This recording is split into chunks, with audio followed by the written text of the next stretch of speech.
Goku Narrates presents Namra, the Fifth Dragon. Habang nasa mundo ng tao si Bathalang Kaidan para hanapin si Eldas at ang anak nito, tila isang misteryosong dragon ang gumulantang sa kanyang paglalakbay. Ito ay ikinabahala niya at nang kausap niyang nilalang na tila may kakaibang lakas at kaalaman sa Salamangka. Ngunit sino nga ba siya?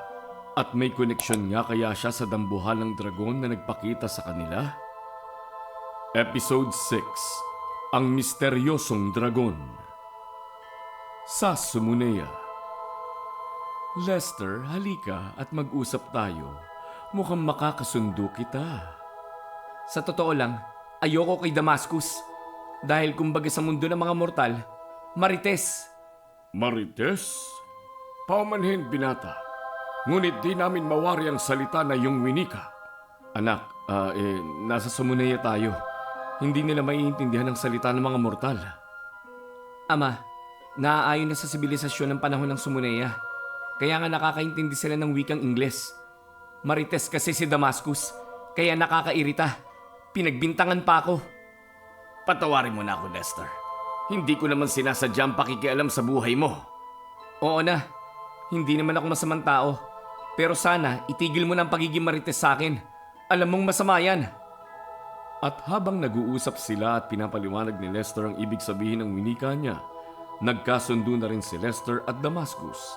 Pero sinabi ni Lester na hindi pa buo ang tiwala niya kina Haring Sobek, ang Fire Dragon King, Getinth, ang Earth Dragon King, Ashana, Water Dragon Queen, Viserion, Wind Dragon King, at lalo kay Rosperamus dahil din sa pakikitungo nila rito. Kaya naman nangako ang apat na hari ng Sumunea na lahat ay gagawin nila para makasundo sila ni Lester. Pumayag naman si Lester sa usapan nila ng mga namamahala sa Sumunea. Ngunit sadyang tuso at matalino si Lester, kaya't pinalagdaan niya ang isang kasunduan na lahat ay gagawin nila para makasundo si Lester at wala silang gagawing ikasasama ng loob ng binata. Nagulat sila sa pagkatuso ni Lester at pagiging sigurista nito. Exdudenro! Mamatay ka! Raiga! Magtigil ka! May kasunduan na kami. Kaya wag mong sirain na nag-uumpisa namin pagkakaisa. Asong nasusunog. Wala akong oras para makipag-away sa'yo. Isa pa, hindi kita kalibel ng lakas. Ikaw ay mahina pa kumpara sa akin. Pero kasunduan ay kasunduan. Walang sisira dito.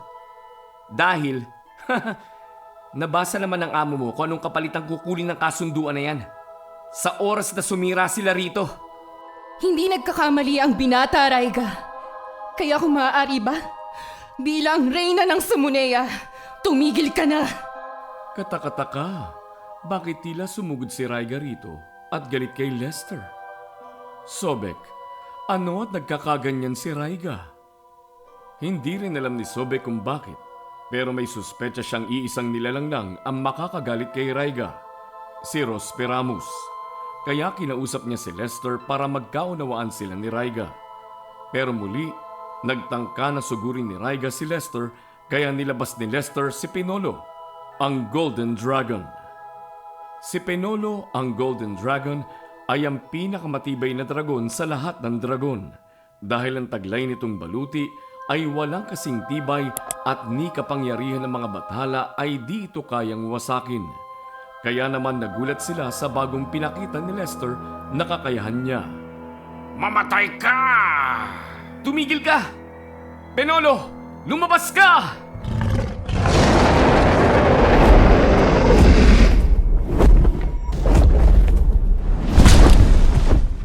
Subukan mong ituloy ang pag-atake mo.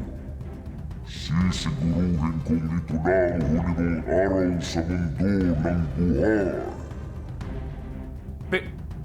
Pinolo? Paano nangyari to? Paano ka nasamo ng anak ko? Pinolo, ang walang kasing tibay na dragon. Humahanga ako sa mga pinakikita mo sa amin, Lester. Pinolo, wag na wag mong sasaktan si Raiga. Hayaan mo na siya. Ayoko lang na magkagulo kami ni Sobek. Tandaan mo, alaga siya ni Sobek. Hayaan mong siya mag-control dito. Nais ko lang na ipakilala ka sa Sumuneya. Destu Hasna.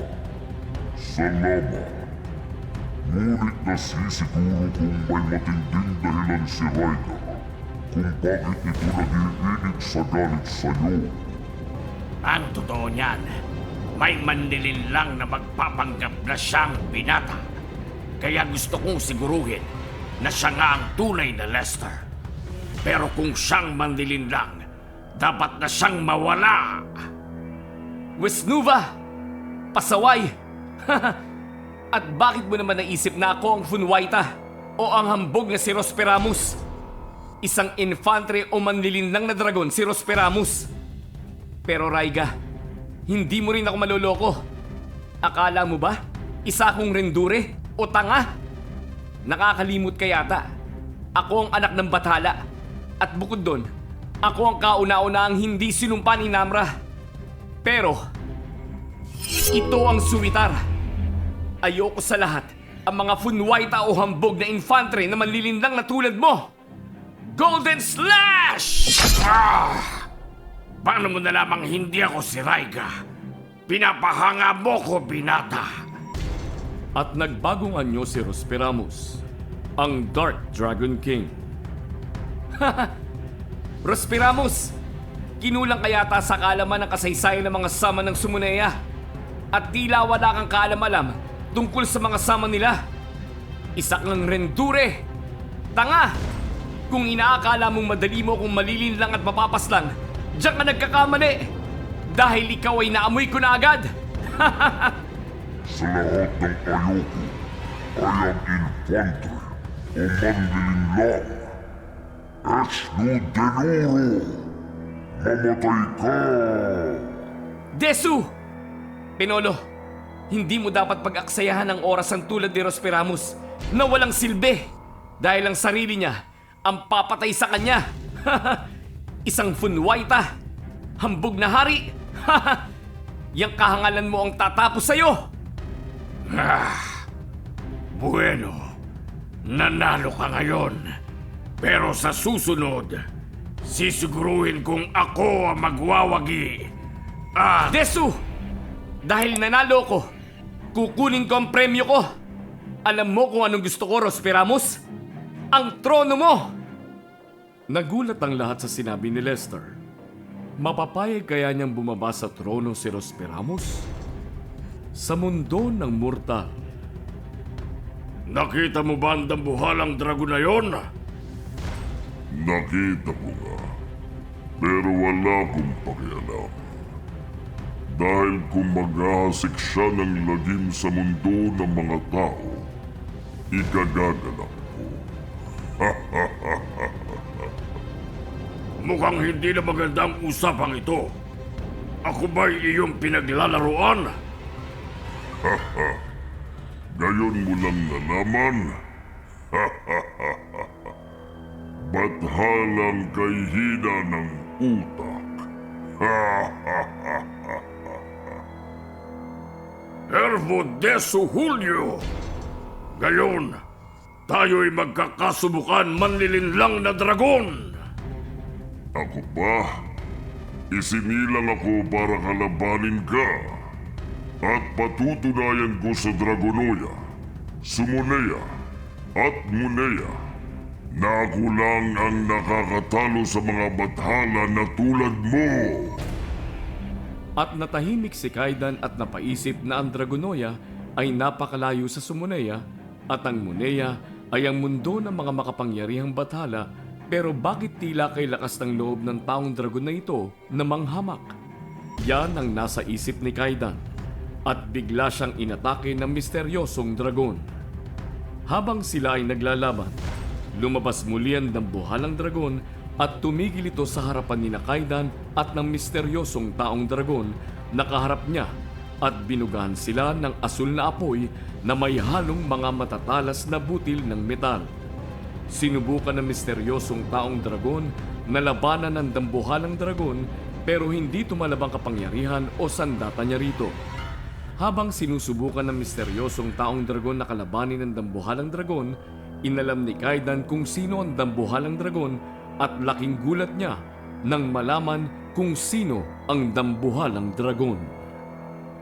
Kahit anong gawin mo, walang saysay ang iyong pagsubok na labanan ako.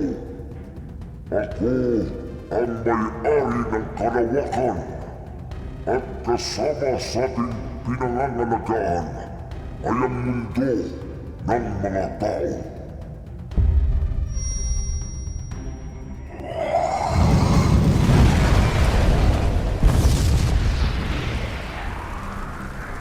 Tama nga kaya si Kaidan sa nakita niya? O nililin lang lamang siya ng paningin niya? At may isa pang tanong sa isip niya. Si Namra nga kaya ang nagising? O hindi? To be continued. O mga bata, kung hindi ka pa nakasubscribe, mag-subscribe na at i-click ang notification bell para updated ka. Hanggang sa muli nating pagkikita, wala munang paalam. Ito ay handog sa inyo ng Goku Narrates!